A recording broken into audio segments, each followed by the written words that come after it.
Bueno, en este video se abordará el análisis de registro de desplazamientos utilizando flip-flop tipo D en configuración de módulo par. Estos registros son circuitos secuenciales que permiten almacenar y desplazar datos de manera controlada. En los gráficos que veremos a lo largo del video se mostrará un circuito compuesto por 4 flip-flop tipo D interconectados, ilustrando cómo los datos se desplazan a través de ellos. Como mencionamos anteriormente, en este circuito tenemos 4 flip-flop conectados entre sí, el cual la salida negada del último está conectada a la entrada del primero. Como es un registro de desplazamientos con flip-flops síncronos, estos están conectados todos a un mismo pulso de reloj, el cual se activa con flanco de bajada. Primero vamos a recordar lo que hace un flip-flop tipo D.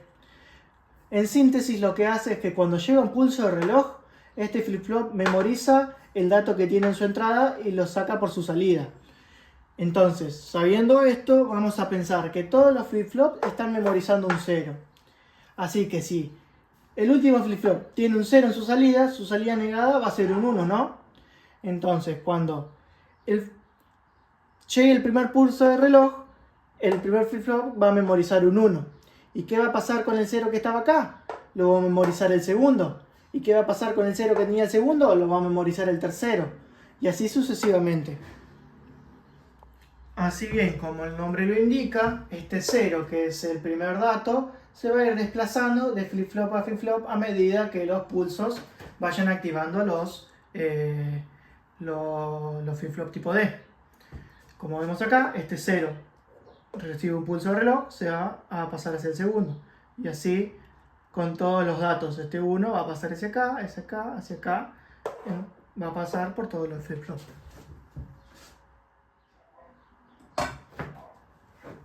Suponiendo que entendimos el diagrama en bloque, vamos a pasar a analizar el diagrama temporal. En este diagrama temporal tenemos los 4 flip-flops y el pulso de reloj. Entonces dijimos que todos los flip-flops estaban memorizando un 0, por lo tanto todos van a empezar en baja. Y que a medida que reciben pulsos de reloj, van a ir memorizando lo que tienen en su entrada. Entonces, ¿qué va a pasar en el primer flip-flop? En el primer flip-flop, como dijimos, tenían 1 su entrada, ya que estaba conectada a su salida negada del último, ¿no? Entonces, cuando reciba el primer flanco de bajada, se va a activar y se va a poner en alto. Va a memorizar el 1 que tenía acá y lo pasará hacia su salida. Y así va a pasar 4 veces, ya que hay 4 ceros, ¿no? Y esos 4 ceros se van a convertir en 1 por la salida negada. Entonces va a estar en alto por 4 flancos de bajada. Y en el quinto se va a bajar, ya que este 1 va a pasar por todos estos flip-flops y va a pasar a ser 0. Así sucesivamente van a pasar con todos los flip-flops. Este 0 que estaba acá, el 0 que estaba en el primer flip-flop, se va a desplazar hacia el segundo flip-flop. Y cuando el 1 que estaba en el primer flip-flop se desplace hacia acá, se va a desplazar hacia el segundo flip-flop y este va a activar.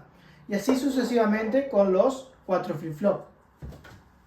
Ahora que entendimos el diagrama temporal, vamos a pasar a la tabla de verdad. Pero antes vamos a pensar cuántos estados posibles va a tener esta tabla de verdad. ¿Y qué eran los estados posibles? El módulo, ¿no? ¿Y cómo se calcula el módulo? A diferencia de los divisores de frecuencia o los contadores, el módulo se calcula por 2 por el número de flip-flops. Entonces, en este caso que tenemos 4 flip-flops, va a ser 2 por 4. Esto es igual a 8. ¿Eso qué quiere decir? Que vamos a tener 8 estados distintos antes de que se vuelva a repetir, ya que está retroalimentado. Como dijimos anteriormente y como vimos en el circuito, en esta tabla de verdad vamos a tener los 4 flip-flops y los clock. ¿Y qué va a pasar? Que la salida de este flip-flop, la salida negada, va a estar conectada con la entrada del primero. ¿Qué quiere decir eso? Como dijimos en el diagrama temporal, cuando recibe un pulso de reloj, la salida negada del último va a pasar a la entrada, va a pasar a memorizarlo el primero. ¿Qué quiere decir? Como vemos acá, tenemos un 0, su salida negada es un 1. Entonces, cuando reciba el primer pulso de reloj, ese 1 se va a trasladar hacia el primer flip-flop. ¿Y qué pasó con el 0 que estaba antes? Se va a trasladar hacia el segundo. Y cuando reciba el tercer pulso de reloj, se va a pasar hacia el tercero. Y así sucesivamente. Con todos los datos. Como vemos acá, este 0 se va a desplazar hacia acá. este 0 se va a desplazar hacia acá y este 0 se va a desplazar hacia acá. ¿Y qué pasa cuando llegue acá? Su salida negada, que es 1, va a retroalimentar el siguiente. Y así sucesivamente con todos los datos. Como resultado, los datos se van a ir desplazando hacia la derecha a medida que los pulsos de reloj los activen, ¿no? Por eso mismo se llama registro de desplazamientos a derecha. Los datos se van a ir desplazando a la derecha a medida que los flip-flops se activen. ¿Y cuántas veces los desplazamos? Como calculamos anteriormente, sus distintos estados van a ser 8. Por lo tanto, con 8 pulsos de reloj ya tenemos todos los estados distintos. ¿Esto qué quiere decir? Que si al llegar al octavo estado, al octavo pulso de reloj, le aplicamos otro desplazamiento, vamos a volver a 0, 0, 0, 0, ¿no? Que es el primer estado. O sea que estaríamos repitiendo. Y eso ya no nos interesa. Y habiendo dicho esto último, damos como terminado el tema y procedemos a dar una conclusión, ¿no?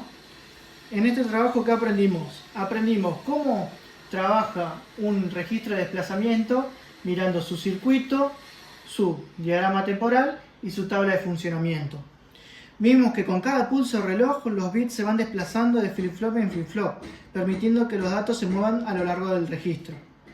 Esto es muy útil en aplicaciones con almacenamiento de datos y conversión de señales.